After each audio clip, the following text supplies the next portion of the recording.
Good evening dear friends and dear students. जैसा कि आप सभी जानते हैं कि आपका मैथ का एग्जाम अब बहुत ही पास आ चुका है। ठीक है, तो आपको थोड़ा सा अपनी पढ़ाई पर कंसंट्रेट करना है। और जैसा कि आपको बताया जा रहा है कि आप लोगों के लिए एक नए टाइम पर प्रैक्टिस सेट आने वाले हैं। ठीक है, नए टाइम पर आपको प्रैक्टिस सेट मिलेंगे, जो कि आपको पहला प्रैक्टिस सेट वेडनेसडे को मिलेगा। ठीक है दोस्तों, पहला प्रैक्टिस सेट कब मिलेगा? वेडनेसडे को, और वो सॉल्व भी कराया जाएगा इसी चैनल पर। तो आप इसको क्या कर लें, सब्सक्राइब कर लें जिन्होंने अभी तक नहीं किया है। ठीक है, तो जिन्होंने चैनल को सब्सक्राइब नहीं किया है, चैनल को एक बार सब्सक्राइब कर लें। और कल की क्लास में आपने क्वेश्चन नंबर 13 देखा था, क्वेश्चन नंबर 13 आपने कंप्लीट किया था। और उसके बाद आज देखेंगे क्वेश्चन नंबर 14 क्या है। तो क्वेश्चन नंबर 14 में देखें यार सभी लोग, क्वेश्चन नंबर 14 में आपसे क्या कहा गया है। तो हमने देखा क्वेश्चन नंबर 14 क्वेश्चन ये है आपका, और इसमें आपसे जो कहा गया है वो देखना है कि क्या करना है। आपसे दिया गया है कि ए स्क्वायर प्लस एक ए बी और a c, a b b square plus एक बी सी बी और सी स्क्वायर प्लस एक। आपको ज्ञात करना है एक plus a square plus b square plus के सी स्क्वायर। तो यहाँ पे आपको सबसे पहले क्या करना होगा कि हमने एक गुणधर्म लगाया। गुणधर्म क्या है कि R1 change to A R1, मतलब R1 में हमने ए का गुणा किया, और R2 में हमने बी का गुणा किया, और R3 में हमने काय का गुणा किया, R3 में हमने किया भाई सी का गुणा। ठीक है, R3 में काय का गुणा किया, सी का गुणा किया। ऐसा क्यों किया? तो यहाँ पे अगर मैं R1 में अगर ए का गुणा करता हूँ तो, और R2 में बी का और R2 में सी का गुणा करता हूँ, तो मैं सभी से ए बी सी क्या ले सकता हूँ, कॉमन ले सकता हूँ। क्या ले सकता हूँ? ए बी सी कॉमन ले सकता हूँ। तो हमने देखा कि अगर R1 में मैं ए का गुणा करता हूँ तो R1 में ए का गुणा करने के बाद देखें जरा कि सवाल में क्या क्या बदलाव होगा। तो हमने देखा कि R1 में ए का गुणा करोगे तो हो जाएगा ए क्यू प्लस का ए हो जाएगा, जैसे आप यहाँ पे गुणा करोगे। ठीक है, ये हो जाएगा आपका ए स्क्वायर बी, और ये हो जाएगा आपका ए स्क्वायर सी। दूसरा वाला आपका हो जाएगा जो R2 है, वो हो जाएगा आपका ए बी स्क्वायर, क्योंकि दूसरे वाले में बी का गुणा करना है। ठीक है, ये हो जाएगा बी क्यू प्लस का बी हो जाएगा, फिर हो जाएगा आपका बी स्क्वायर सी। लास्ट वाले में देखेंगे तो सी स्क्वायर ए हो जाएगा, सी स्क्वायर बी हो जाएगा, और सी क्यू प्लस के सी हो जाएगा। यहाँ पे आपने गुणा किया है सी का। ठीक है, इसमें सी का किया है, इसमें बी का, और इसमें क्या किया है, ए का। अब जरा आप देख सकते हो कि यहाँ से जो, अब इसमें आपको मैंने क्या किया कि एक बटे ए बी सी का भाग भी लगा दिया। क्यों लगा दिया? क्योंकि यहाँ पे हमने ए का गुणा और बी का गुणा अपने मन से किया था। ठीक है, तो हमने क्या किया कि अगर इसमें भाग लगा देते हैं एक बटे ए बी सी का, मतलब पूरे में इसमें ए का और इस वाले में बी का और इस वाले में सी का अगर भाग लगा देते हैं तो सवाल में कोई बदलाव नहीं होगा, हमारा यही वाला सवाल बन जाएगा। तो हमने ऐसे किया और देखा यहाँ पे कि ए क्यू प्लस का ए स्क्वायर बी और a square c, a b square b cube b, b square c, c square a, c square b और सी क्यू प्लस के सी। ठीक है, मतलब आप यहाँ भी लिख सकते हो इसको कि मतलब ए बी सी का भाग लगाया और ए बी सी का गुणा किया। ठीक है, ऐसे भी कर सकते हो। तो अब यहाँ पे आप देख सकते हो कि C1 जो लाइन है आपकी C1, ये जो आपको जरा सभी लोग देखें, जो आपको ये स्तंभ दिख रहा है C1 स्तंभ है, जो ये जो है आपका C1 स्तंभ, इसमें से क्या कॉमन ले सकते हो? इसमें से A कॉमन ले सकता हूँ, C2 से B कॉमन ले सकता हूँ, C3 वाले स्तंभ से C कॉमन ले सकता हूँ। तो हमने क्या किया, ए बी सी कॉमन ले लिया और अपॉन में ए बी सी आपका है। ठीक है, तो सवाल में फिर से वही बन जाएगा। क्या बनेगा? ए स्क्वायर प्लस का एक बन जाएगा। ठीक, और उसके बाद क्या बनेगा आपका? उसके बाद आपका बनेगा ए स्क्वायर बनेगा। ठीक है, ये वाला, और यहाँ क्योंकि इसमें से बी कॉमन आया है, इस वाले में से, इस वाले में से सी कॉमन आया है, तो यहाँ से केवल क्या बचेगा, सी स्क्वायर। अब दूसरे वाले में देखो, तो यहाँ से आपने क्या कॉमन लिया है दोस्तों, यहाँ से पहले वाले से आपने ए कॉमन लिया है, तो यहाँ से बी स्क्वायर बचेगा और यहाँ से भी ए आएगा तो यहाँ सी स्क्वायर बचेगा। ठीक है, यहाँ से बी आएगा कॉमन तो यहाँ पे बी स्क्वायर प्लस का एक बचेगा, यहाँ पे बीच में प्लस लगाया। ठीक है, बीच में प्लस लगाया और यहाँ से क्या बचेगा आपका केवल सी स्क्वायर।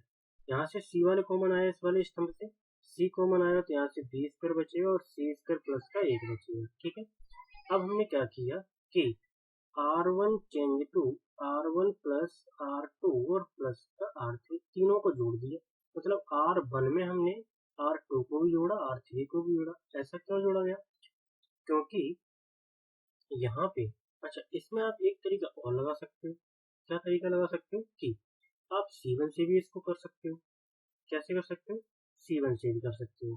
तो हमने जैसे इसको R1 में जोड़ा तो R1 में R2 जोड़ा और R3 जोड़ा, तो देखें जरा कैसे कि ये तो ABC से ABC कट जाएगा, यहाँ तो कुछ बचेगा नहीं। ठीक है, अब आप जैसे आप जोड़ोगे तो क्या बचेगा आपका, जरा देखें यहाँ पे इस वाले R1 में आपको ये भी जोड़ना है और ये भी जोड़ना है। तो देखो R1 में क्या क्या हो जाएगा, तो R1 में आपका हो जाएगा एक प्लस का ए स्क्वायर प्लस का बी स्क्वायर प्लस का सी स्क्वायर। ठीक है, ये तीनों जोड़ दिए हमने।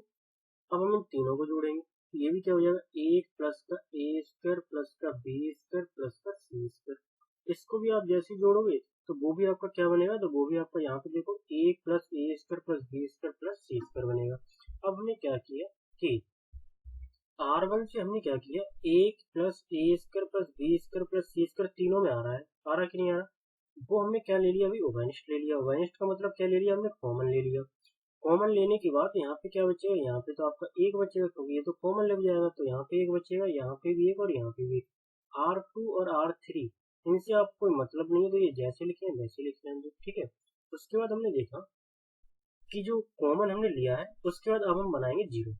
जरा देखो कॉमन लेने के बाद हमारा क्या बच गया, एक प्लस का ए स्क्वायर प्लस का बी स्क्वायर और प्लस का सी स्क्वायर। ये कॉमन लेने के बाद हमारा मैट्रिक्स में क्या बचेगा, जो कि एक एक एक बी स्क्वायर प्लस का एक और क्या बचेगा बी स्क्वायर। ठीक है, सी स्क्वायर और सी स्क्वायर प्लस का एक, ये बचा। अब हमने बनाना इसको जीरो, तो जीरो कैसे बनाएंगे, C1 change to C1 minus C2। एक तो ये लगा सकते हो, तो C1 से C1 घटा दो, इस वाले में से ये वाला, और C2 में से कौन सा घटा दो, C3। तो साथ ही साथ मैं क्या करता हूँ, C2 change to C2 minus के C3, दोनों ही गुणधर्म एक साथ लगाते हैं। देखो जरा कैसे, कॉमन वाला पार्ट तो आपका आगे लिखा ही जाएगा, एक प्लस ए स्क्वायर प्लस का बी स्क्वायर प्लस का सी स्क्वायर। ठीक है, जैसे आप C1 से C2 घटाओगे मतलब इस वाले एक में से ये वाला एक जैसे जाएगा C1 में चेंज हो जाएगा जीरो। बी स्क्वायर में से इस वाले बी स्क्वायर में से ये वाला बी स्क्वायर घटाओगे तो आपका बचेगा कितना बचेगा, देखो जरा माइनस का एक बचेगा। क्यों बचेगा देखें जरा, बी स्क्वायर में से माइनस करना है आपको कौन सा, बी स्क्वायर प्लस का एक, यही तो आपको माइनस करना है। बी स्क्वायर में से ये वाला जो बी स्क्वायर माइनस प्लस का एक है वो आपको करना है माइनस। तो बी स्क्वायर माइनस के बी स्क्वायर और ये माइनस के ये तो कट जाएगा, क्या बचेगा केवल माइनस का एक। तो यहाँ पे अगर आप देख रहे हो कि आपका क्या बचा, यहाँ आपने घटाया तो आपका बचा है माइनस का एक। ठीक है ना, माइनस का कितना है एक। यहाँ पे सी स्क्वायर से सी स्क्वायर घटाओगे तो वो क्या हो जाएगा आपका जीरो। ऐसे C2 में से C3 घटाओगे तो वो जीरो हो जाएगा। पहले बी स्क्वायर एक प्लस वन में से बी स्क्वायर घटाओगे तो आपका प्लस का वन बचेगा आपका। सी स्क्वायर में से सी स्क्वायर प्लस एक घटाओगे तो माइनस का एक बचेगा। C3 से आपको कोई मतलब है नहीं। ठीक है, तो अब आपको करना है इसका प्रसार। तो प्रसार करने के लिए सबसे पहले कॉमन वाला पार्ट तो आपका लिखा ही रहेगा। ठीक है, कॉमन वाला पार्ट लिखा होने के बाद आपको इस वाले से कर देना है प्रसार, इस वाले से। ठीक है, क्योंकि बाकी दो तो जीरो है। देखो इस वाले को लेके हमने कर दिया प्रसार। ठीक है, कैसे करते, एक क्रॉस मल्टीप्लाई, माइनस एक का माइनस एक प्लस का एक। ठीक है, और जीरो का एक से करोगे तो माइनस का जीरो। तो हमने देखा कि एक प्लस ए स्क्वायर प्लस के बी स्क्वायर प्लस के सी स्क्वायर और एक का मल्टीप्लाई करोगे तो वो कितना आएगा, एक आएगा। मतलब आंसर आपका आ जाएगा एक प्लस ए स्क्वायर प्लस के बी स्क्वायर और प्लस के सी स्क्वायर। तो ये था इस क्वेश्चन का आंसर। इस क्वेश्चन में समझने के लिए आपके लिए केवल एक ही बात है कि यहाँ पे आपको क्या करना है, एबीसी का गुणा भी करना है, एबीसी का भाग भी लगाना है। ठीक है, पूरी मैट्रिक्स में। इससे सवाल में कोई फर्क नहीं पड़ेगा। फिर आपको एबीसी कॉमन ले लेना है। कॉमन लेने के बाद ये आपसे कट जाएंगी। कटने के बाद यहाँ पे जो भाग बचेंगे आपके ठीक है। उसमें आपको गुणधर्म लगाना है कि R1 plus R2 plus R3 तीनों को आपको जोड़ देना है। ठीक है। जोड़ने के बाद आपको क्या कर देना है, कॉमन ले लेना है इन तीनों में से। तो ये तीनों कॉमन लेके बाहर आ जाएंगे, यहाँ पे एक और एक बचेगा। ठीक है। फिर आपको बनाना है जीरो। कैसे बनाओगे, C2 में से C3 घटाओ और C1 में से C2 घटाओ। ठीक है। ये C1 से C2 घटाओगे, C2 से C3 घटाओगे, तो आपके दो जीरो बन जाएंगे, एक ये और एक ये। इस वाले को लेके आप क्या कर सकते हो, प्रसार कर कैसे करके माइनस माइनस गुणा करो प्लस का हो जाएगा, जीरो का एक से करोगे तो वो जीरो हो जाएगा। ठीक है। तो ये था आपका क्वेश्चन नंबर 14। ठीक है। उम्मीद करता हूँ क्वेश्चन आपको समझ में आया होगा। अगला क्वेश्चन देखेंगे, अगले क्वेश्चन में क्या कहा गया है। तो अगला क्वेश्चन देखेंगे ना कि अगला क्वेश्चन क्या है। साथियों, जो क्वेश्चन नंबर 13 है, जो कल नहीं कराया था, वो हमने क्वेश्चन आपको होमवर्क में दिया है। और आज स्टार्ट करते हैं नई एक्सरसाइज। और एक्सरसाइज में क्या कहा गया है, नई एक्सरसाइज में क्वेश्चन जो आपके हैं, उन क्वेश्चनों में आपसे क्या कहा गया है, देखें जरा। उन क्वेश्चनों में हमसे कहा गया है कि जो भी आपको शीर्ष बिंदु वाले त्रिभुज हैं, उनका क्षेत्रफल क्या करना है, ज्ञात करना है। तो मैट्रिक्स में त्रिभुज का क्षेत्रफल ज्ञात करने के लिए सूत्र सभी लोगों को देखो सामने दिख रहा होगा। त्रिभुज का क्षेत्रफल 1/2 x1 y1 और 1 x2 y2 और 1 x3 y3 और 1, ये होता है सूत्र किसी भी मैट्रिक्स के शीर्ष बिंदुओं से त्रिभुज का क्षेत्रफल ज्ञात करने के लिए। ठीक है। यहाँ पे देखा हमने कि अगर आपको क्षेत्रफल ज्ञात करना है तो उसके लिए आपको पहले तो ये पता होना चाहिए कि आपको जो बिंदु दिए गए हैं उनमें मान जो है वो x1 का कौन सा है, y1 का कौन सा है। तो सभी लोग देखें जरा, आपसे पहले जो बिंदु दिया गया है वो है 1, 0। ठीक है। उसके बाद जो दूसरा बिंदु आपको दिया गया है वो कौन सा है, उसके बाद जो आपको दूसरा बिंदु दिया गया है वो बिंदु कौन सा है, जरा देखें सभी लोग। जो दूसरा बिंदु दिया गया है वो आपका है 6, 0। तीसरा बिंदु जो दिया गया है वो 4, 3। अब इसमें देखें जरा कि मान हम कैसे निकालते हैं। तो जैसे कि आप सब लोग कक्षा हाई स्कूल में पढ़ के आए हो कि ये जो है वो आपका x1 है, ये जो है आपका 0, ये आपका y1 है, x2 है, y2 है, x3 है और ये y3 है। तो सूत्र आपका क्या होता है, सूत्र होता है त्रिभुज का क्षेत्रफल इज इक्वल टू 1/2 x1, ठीक है, y1 और 1, यहाँ पे x2 y2 फिर x3 y3 और फिर से 1। ठीक है। सूत्र लगाने के बाद इसमें रखते हैं हम मान। तो देखें जरा सभी लोग, ये आपका सूत्र जैसा कि आप लोगों को दिख रहा होगा। ठीक है। अब इसमें रखेंगे हम मान। तो मान देखो जरा कैसे रखना है हमें मान। तो सभी लोग देखें कि मान को कैसे रखेंगे। ठीक है। हमने इसमें मान रखे और जरा देखें मान कैसे रखेंगे। सबसे पहले आप जरा मुझे ये बताओ कि जो x1 का मान है वो कितना है। तो मैं आपको बता दूं कि x1 का मान हम जैसे यहाँ पे रखेंगे तो देखें जरा x1 का मान कितना है। 1/2 तो हमें लिखना ही।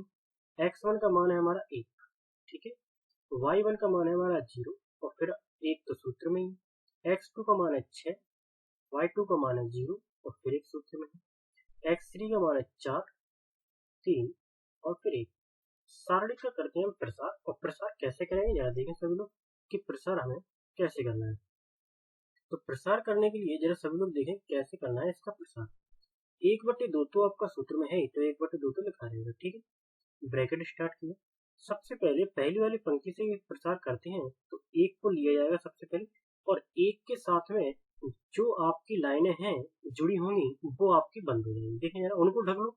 जैसे कि R1 ये इसके साथ जुड़ी है, ठीक है, और ये C1 इसके साथ जुड़ी है, तो इनको आप ढक लो। बाकी जो बची है उनका क्रॉस मल्टीप्लाई करके प्रसार कर दो।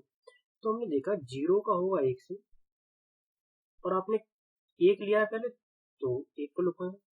0 का 1 से करोगे 0, माइनस आता है सूत्र में जैसा कि आपको पता है। 3 का 1 से करोगे तो 3 1 3। ठीक है।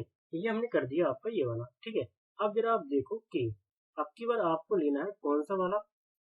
तो अब की बार आपको लेना है ये बीच वाला। ठीक है। R1 से प्रसार करेंगे। बीच वाला जब भी लेते हैं तो हमेशा माइनस आता है, और बीच वाले के साथ जो आपकी लाइनें जुड़ी हैं वो आपकी ढक जाएंगी। ठीक है। अब जो बची है उनका क्रॉस मल्टीप्लाई। 6 का 1 से 6 1 6, 4 का 1 4 1 4।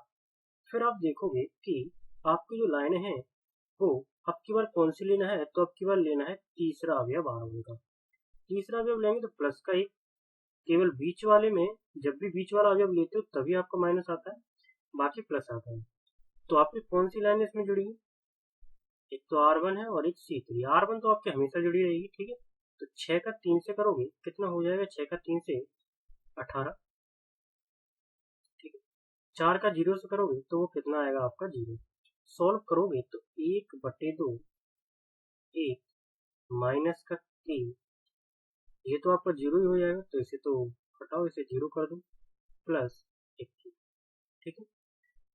और अगर आगे सॉल्व करते हो तो 1/2 माइनस का 3 प्लस का 80 सॉल्व करोगे तो 1/2 ये बचेगा आपका 50, डिवाइड करोगे तो कितना आ जाएगा? 7.5। तो जैसा कि आप देख रहे हो कि आपका क्षेत्रफल आ गया 7.5 वर्ग इकाई। तो इसमें आपको ध्यान केवल एक चीज ही रखनी है कि त्रिभुज का क्षेत्रफल ज्ञात करने के लिए सबसे पहले आपको क्या करना है? देखना है कि सूत्र में मान कैसे रखना है, और उसके बाद आपको क्या करना है? उसके बाद आपको प्रसार करना सभी को आना चाहिए, ठीक है। आज ऐसे बहुत सारे क्वेश्चन करेंगे और प्रसार भी देखेंगे कि प्रसार कैसे करना है, ठीक है। तो आइए देखते हैं क्वेश्चन, अगला क्वेश्चन क्या है। अगला क्वेश्चन देखें जरा कि अगले क्वेश्चन में क्या कहा गया है। तो अगले क्वेश्चन में आपसे कहा गया है, सेम यही क्वेश्चन है, मतलब संख्याएं बदली जाएंगी, तरीका आपका वही रहेगा। क्वेश्चन नंबर दूसरा क्या है? तो क्वेश्चन नंबर दूसरा देखें। क्वेश्चन नंबर दूसरे में आपको क्या करना है? क्वेश्चन नंबर दूसरे में यहाँ पे सबसे पहले आप मुझे ये बताओ कि x1 का मान कितना है। तो देखो जरा, x1 का मान है आपका 2, ठीक है। y1 का मान है आपका 7,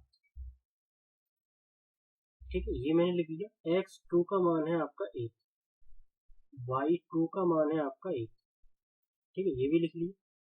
x3 का मान है आपका 10, y3 का मान है आपका 8। जरा सूत्र बताओ, सूत्र देखो कितना होता है। सूत्र आपका 1/2 त्रिभुज का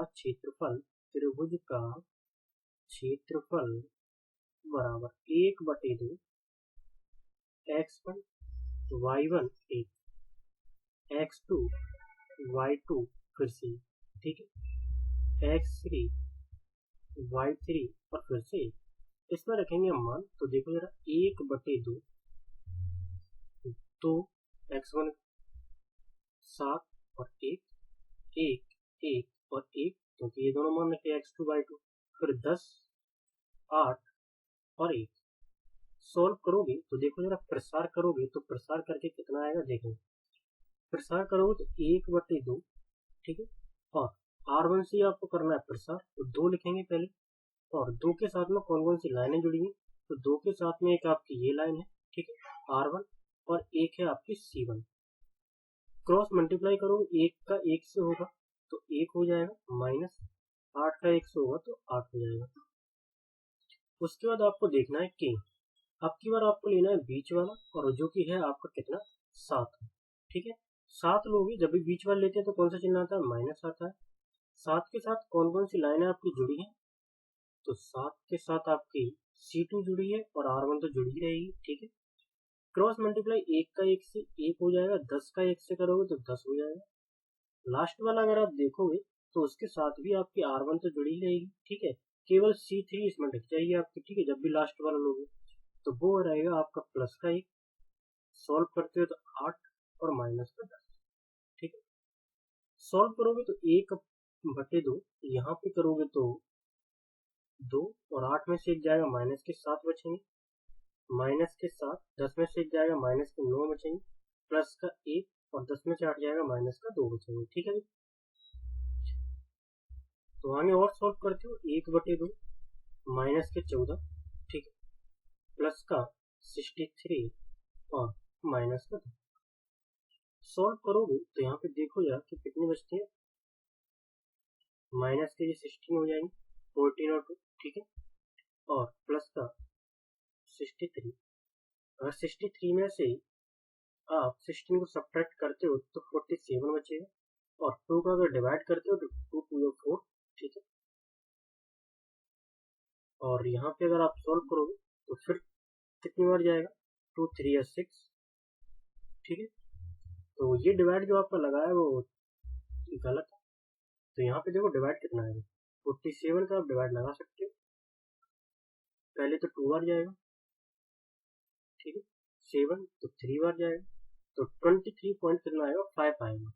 तो डिवाइड आपका 23.5 आएगा। तो डिवाइड आप भी लगा सकते हो, ठीक है, इसको कोई बड़ी बात नहीं है। ये 25 नहीं है, ये 23 होगा। कितने होगा, टाइपिंग मिस्टेक है, 23 होगा, ठीक है। तो ये आपका क्वेश्चन नंबर दूसरा था। आगे देखते हैं क्वेश्चन नंबर तीसरा कैसे करना है।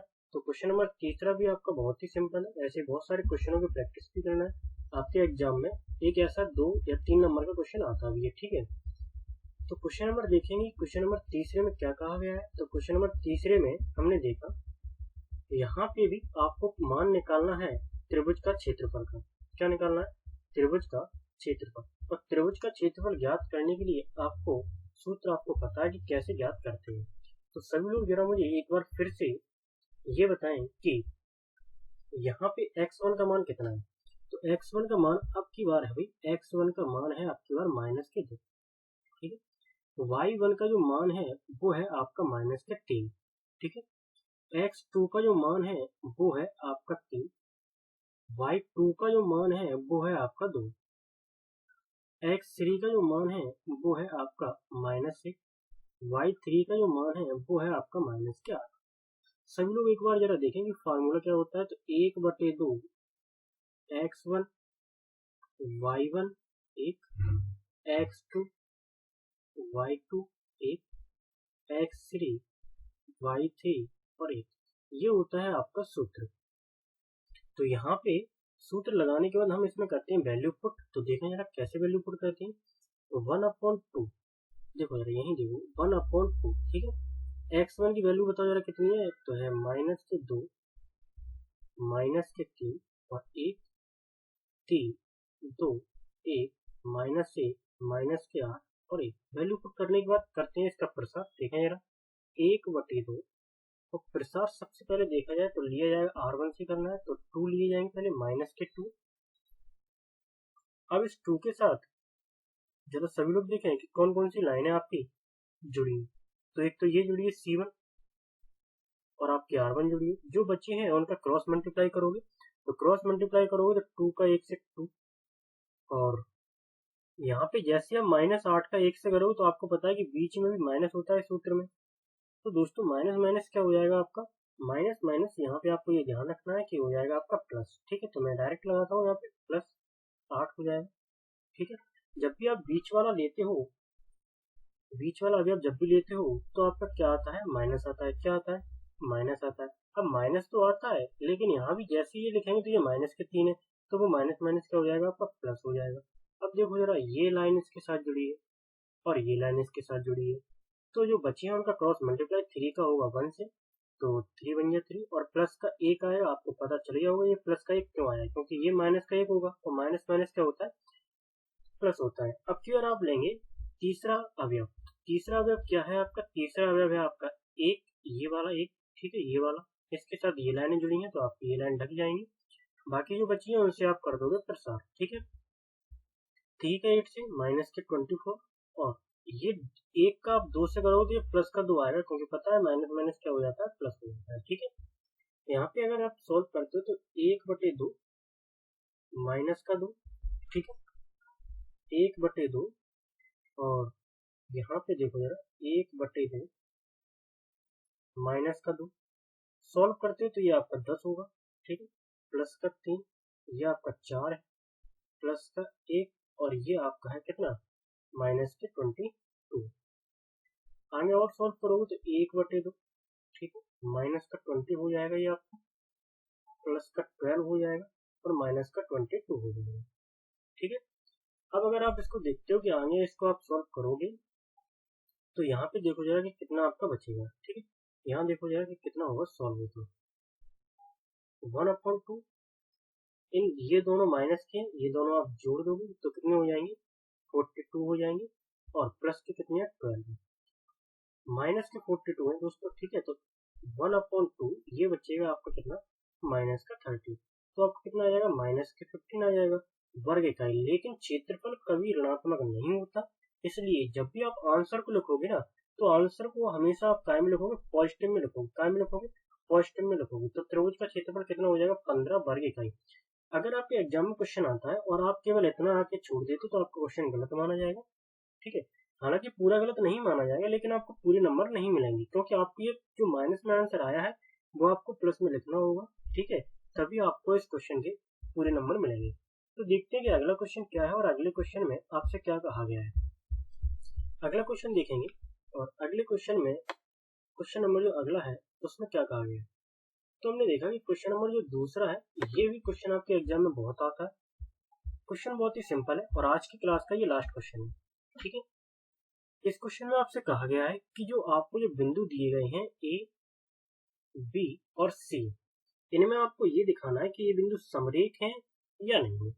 समरेख होने की कंडीशन क्या होती है। ठीक है, तो सबसे पहले हम देखेंगे कि समरेख अगर मुझे ज्ञात भी करना है ना तो हम सूत्र वही लगाएंगे त्रिभुज का क्षेत्रफल वाला। क्या लगाएंगे, त्रिभुज का क्षेत्रफल वाला। और अगर त्रिभुज का क्षेत्रफल आंसर उसका 0 आ जाता है तो बिंदु समरेख है, अगर आंसर 0 नहीं आता है तो बिंदु समरेख नहीं है। अब आंसर कब कब 0 आता है सारणी में ये भी देखेंगे। आंसर आपका 0 कब कब आता है, या तो आपके दो पंक्तियां, देखो पॉइंट देखो जरा, मैं पॉइंट समझ। पहला पॉइंट, आंसर कब कब 0 आएगा मैट्रिक्स में। पॉइंट पहला क्या है, यदि दो पंक्तियों के अवयव समान हो। यदि दो पंक्तियों के अवयव कैसे हो, समान हो, तो उस मैट्रिक्स का आंसर कितना आएगा, 0।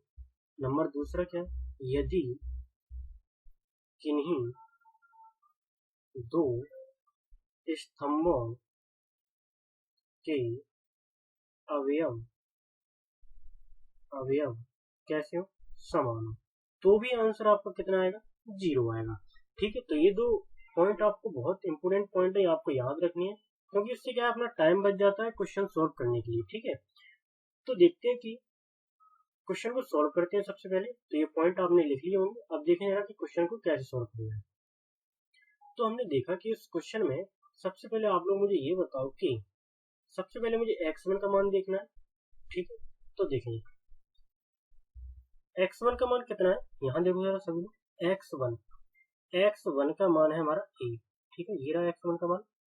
y1 का मान है हमारा b प्लस c। ठीक है, x2 का मान है हमारा b और y2 का मान है हमारा c प्लस a।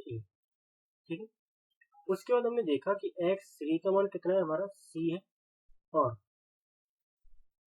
y3 का जो मान है वो हमारा कितना है, a प्लस के b। ठीक है, यहाँ पे इतना लिखने के बाद हमने लगाया त्रिभुज के क्षेत्रफल का सूत्र।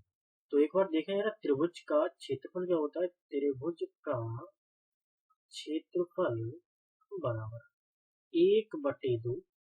ठीक, x1 y1 1, x2 y2 1, x3 y3 1, ये होता है इसका सूत्र। तो इसमें रखते हैं वैल्यू, तो देखें जरा बराबर 1/2। वैल्यू देखो कैसे रखेंगे, x1 की वैल्यू है a, y1 की वैल्यू है b प्लस c और 1, फिर आ जाएगा x2 b, ये रही है देखो, y2 की c प्लस a। ठीक है, और 1 x3 की रखो c, y3 की a प्लस b और 1।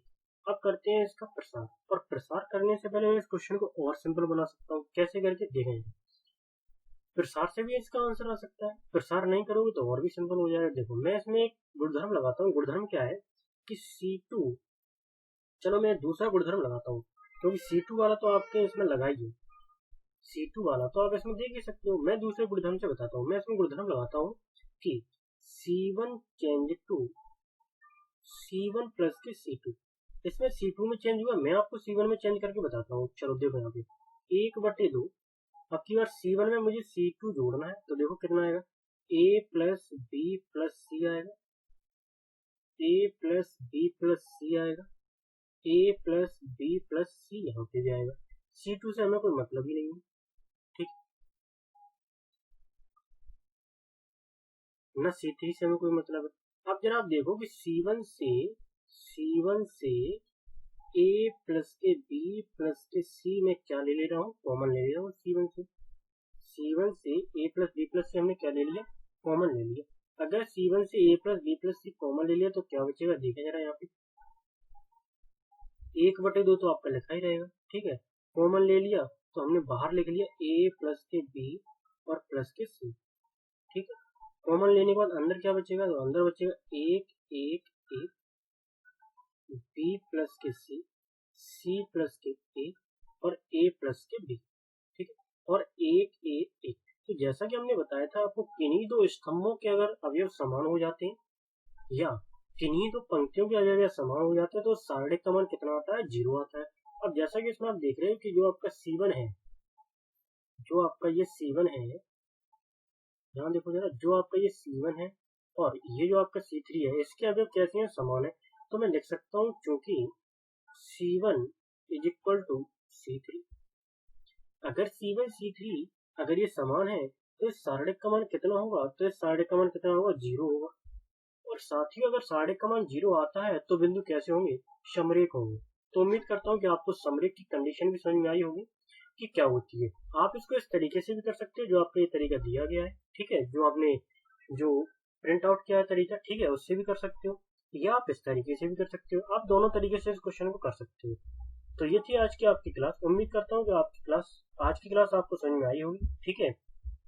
तो आपको करना क्या है, जाते जाते आपको चैनल को सब्सक्राइब कर देना है, ठीक है। चैनल को सब्सक्राइब करना ना भूलें, ठीक है। और जिन्होंने अभी तक वीडियो को लाइक नहीं किया है, वीडियो क्या कर दें, लाइक कर दें, ठीक है। शेयर जरूर किया करें दोस्तों के साथ, जिससे और भी लोग जो अभी लॉकडाउन में आराम फरमा रहे हैं वो भी जरा थोड़ा सा पढ़ाई कर सकें, ठीक है। तो सभी को वीडियो शेयर करना है अपने व्हाट्सएप ग्रुप पे, ठीक है। व्हाट्सएप ग्रुप पे इस सभी को वीडियो लिंक शेयर करनी है। फेसबुक पे शेयर कर दो सभी को, ठीक है, जिससे जो आपके साथी जो बैठे हैं अभी वो पढ़ सकें। और बहुत जल्दी आपकी क्लासेस स्टार्ट होने वाली है, न्यू क्लासेस स्टार्ट होने वाली है, ठीक है। उसमें आपको प्रैक्टिस सेट भी कराए जाएंगे, ठीक है, जो कि आपके ये जो आपको 9 तारीख को पेपर होने वाला है उसके लिए बहुत ही ज्यादा इंपोर्टेंट होंगे वो प्रैक्टिस सेट, ठीक है। तो thank you for watching this video.